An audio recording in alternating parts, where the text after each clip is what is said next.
This is going to sound strange, but I think my favourite numismatic item in Australian history is actually a bag.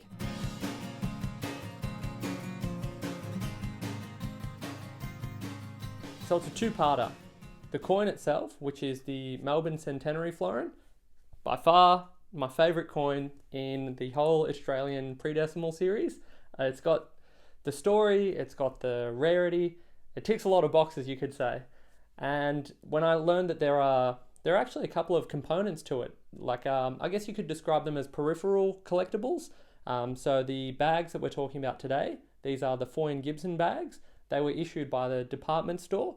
It was in conjunction with the Melbourne Centenary celebrations, and what happened there was the council had organised celebrations, and they had produced 75,000 of these commemorative florins, and they were selling them for it was 3 shillings, so it was 1 shilling above the face value. Quick history lesson. So the face value of a florin is 2 shillings. So for an extra shilling, you could get this limited edition commemorative florin. Now, you need to bear in mind, we're talking about the Depression. So people didn't actually have a whole lot of expendable income to put into something like this. So unsurprisingly, it was a bit of a flop. They only sold, I think it was about 34,000 of them, and the rest were ultimately going to go to the melting pot. And what happened was the department store, Foy and Gibson's, decided to take up 30,000 of them and distribute them in their change in little promotional bags. And these bags have become incredibly collectible. Foy and Gibson's in and of itself is a fascinating story of one of Australia's earliest department stores. It was founded by 2 gentlemen who at some point ended up having a disagreement, and this book I have here, Foy's Saga, it's quite a rare book, but if you can find it, it's a fascinating read and gives you a really great insight as to how things were back then, and gives you an idea as to just how clever these gentlemen were in terms of being able to market and promote things. And one interesting part of the story was they had a disagreement on how they were going to manage the business moving forward, and decided to settle it on a coin toss. And the loser of that coin toss would be bought out by the other partner and leave. And it was Mark Foy that lost the coin toss. He was also the one that suggested it, and he moved up to Sydney and started Foys. So just a little tidbit. I find that kind of thing really interesting. But back to the bags. So there are 2 different bags. There was the Melbourne, which is the more common of the 2, and the Perth, which is incredibly rare.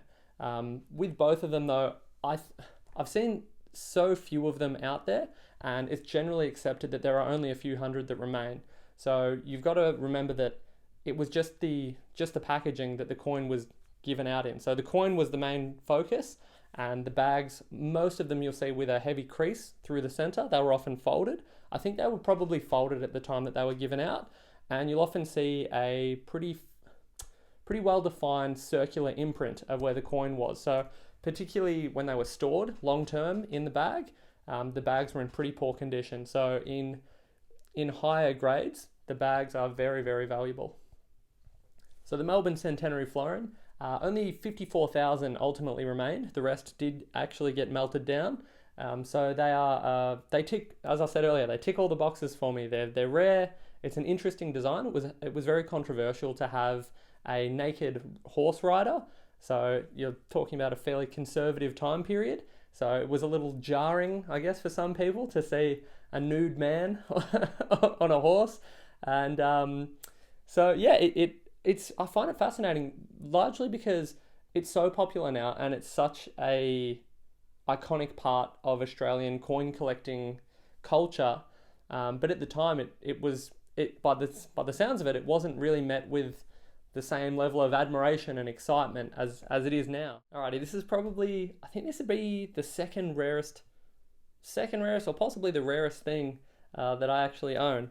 It's not for sale, it's more just as a point of interest, and it ties in with the Melbourne Centenary celebrations.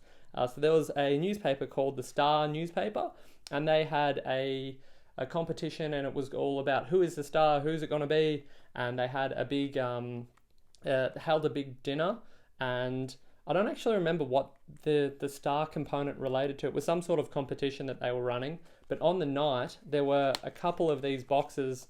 It's generally accepted there were about 10 of them, and of that very few remain, and I have a star box in 2 pieces.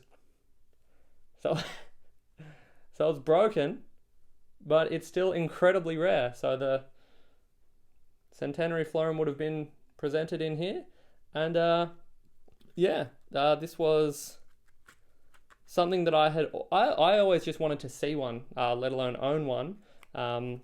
The collection that this came from actually had some information on it in terms of historic price. This particular box sold in an auction in 1992 for $900, and then in 2002 it sold for $2,000. So there you go, a broken box in 2002 sold for $2,000. So absolutely not for sale. This is part of my private collection. I have no interest in selling this. I don't think I would have the opportunity to buy another one. But yeah, a very interesting piece of the Melbourne Centenary celebratory story. So there you go, a bit of an overview on the Foys bags. The Melbourne is both bags are incredibly rare. Melbourne is the more common of the two, still very valuable, but a little more accessible. The Perth is getting into that area of very uncommon, and then the Star box that I mentioned earlier, you would be lucky to even see one ever. So they're incredibly rare. The coin itself, the Melbourne Centenary Florin, is a little more accessible. They're still quite valuable, but an interesting piece of Australian numismatic history. So I hope you enjoyed the video. If you want to learn any more, you can get in touch with us at thompsonscoins.com, or you can reach me directly on matt@thompsonscoins.com. Thanks for watching.